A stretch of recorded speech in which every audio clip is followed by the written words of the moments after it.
Ignoré ou oublié, il y a eu un terrain de camping à Metz. Son origine est dans la mouvance de 1936, quand sont apparus les loisirs populaires qui se sont conjugués à la facilité du train pour arriver rapidement depuis la capitale et ses banlieues vers nos accueillantes forêts au bord de l'Essonne verdoyante.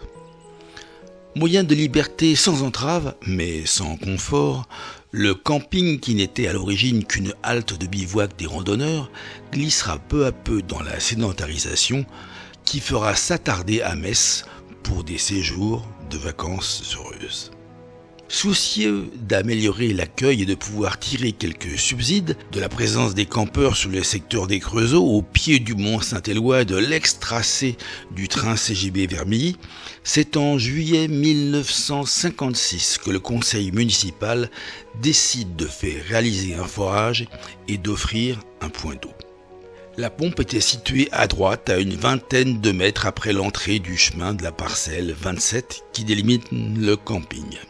La grande pompe adossée sur une charpente en bois, probablement d'occasion avec son bras lourd, sera remplacée au début des années 60 par une borne plus pratique et dont il fallait tourner 7 à 8 fois le disque supérieur avant que l'eau ne commence à remplir les brocs. Quant aux sanitaires positionnés en retrait, plus proche de la route, ils se résumeront à n'être que jamais plus que la très spartiate et odorante petite cabane au fond du jardin. Ainsi était le terrain de camping de Metz qui sera le lieu de bonheur des vacanciers dont je ferai partie à compter des vacances de Pâques 1962.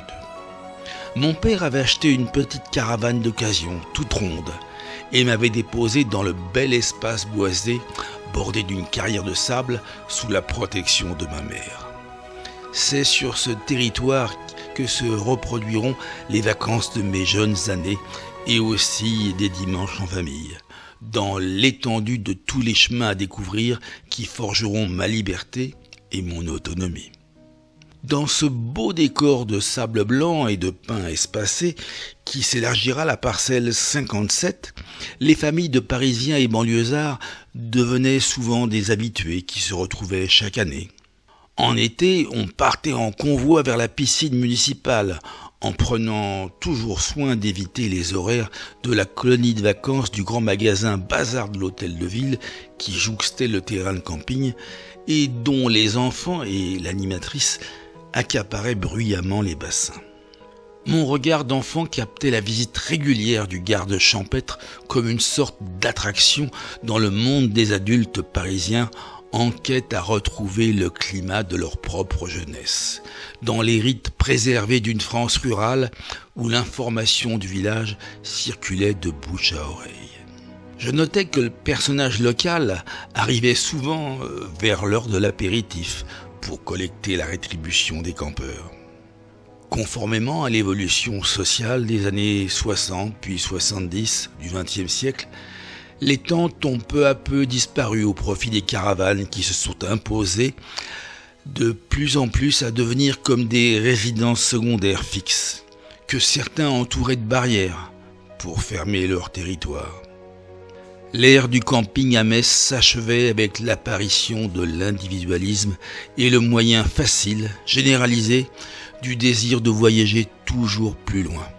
Les amoureux de Metz s'y sont installés avec l'acquisition de résidences secondaires, tandis qu'il était décidé que le camping, devenu hors norme, cesserait son activité le 31 août 1980.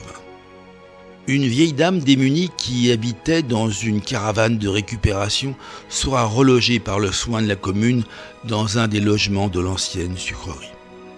Un projet de camping aux normes et modernes sera étudié au cours de l'année 1982 avant d'être rapidement abandonné face aux réalités d'une époque où la complexité effaçait définitivement la simplicité.